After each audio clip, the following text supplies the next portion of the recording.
இது வந்து பசியால இருக்காக பத்தியலா ரோட்டோரத்துல அவங்களுக்கு கொண்டு போய் தான் கொடுக்க சங்கரி சமையல் சப்ஸ்கிரைபர் அனைவருக்கும் வணக்கம். இன்னைக்கு எங்க பையனோட பர்த்டேங்க. அதுக்கு ஒரு 25 பேருக்கு சாப்பாடு கொடுக்க போறேன். இது அம்மா வந்து கொரோனா பீரியட் டயத்துலயும் நான் எல்லாருக்கும் கொடுத்தேன். தெருவில் பசியா இருக்கிற இந்த டாக்ஸுகளுக்கு, அப்புறம் அந்த சின்ன சின்ன எறும்புகளுக்கெல்லாம் சர்க்கரை போடுறது அம்மா அப்பாவுக்கு இது வந்து ஒரு ஹேபிட் மாதிரியே தாங்க.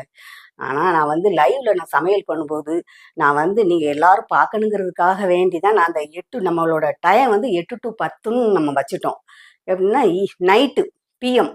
அதனால நீங்கள் எல்லாம் சமைக்கும் போது இதெல்லாம் இவ்வளவு சமைக்கிறீங்களே என்ன பண்ணுவீங்கன்னு என்கிட்ட கேட்டிருக்கீங்க கேள்வி. இப்படித்தான் நான் வந்து எல்லாருக்கும் கொடுப்பேன். இந்த மாதிரி நான் வீடியோ எடுக்கிறது கிடையாது. நீங்கள் கேட்டதுக்காக வேண்டி ஒரு சின்ன ஒரு கிளிப்பு தான் பாருங்கள். இன்னைக்கு இதெல்லாம் செஞ்சு தெருவோரத்தில் இருக்கிறவங்களுக்கு கொண்டு போய் அம்மா ஒரு 25 பேருக்கு என்னால் முடிஞ்சதை அம்மா கொடுக்க போகிறேன் சாப்பாடு.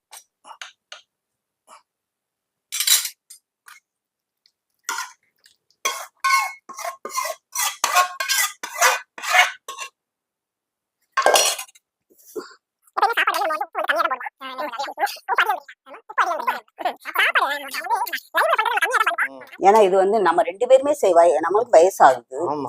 இருந்தாலும் நம்ம 2 பேர் சேர்ந்து செய்யணுங்கிறது தான். எவ்வளவு நாள் வெளியில வாங்கி கொடுத்துடலாம், கொஞ்சம் நம்மளுடைய உழைப்பும் கொஞ்சம் இருக்கணும். ஆனா இந்த டேஸ்ட் வெளியே வாங்கினா கிடைக்குமாங்கிறது கஷ்டம் தான். நல்லா கிடையாது.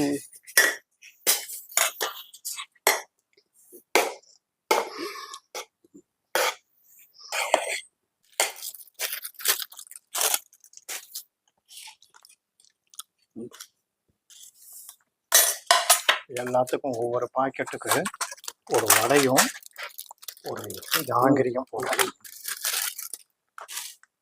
ஒரு ஆளுக்கு வந்து சாப்பாடும் ஒரு வடையும் ஒரு ஜாங்கிரியும். ஆமா, வடையெல்லாம் போட்டுட்டியா?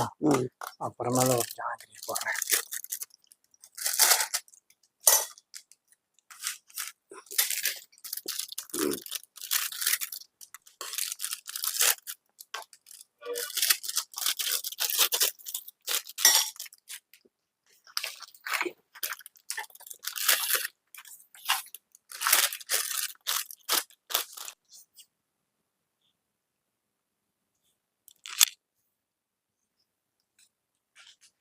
இது வந்து பசியால இருக்காக பத்தியலா ரோட்டோரத்துல அவங்களுக்கு கொண்டு போய் தான் கொடுக்க போறோம்.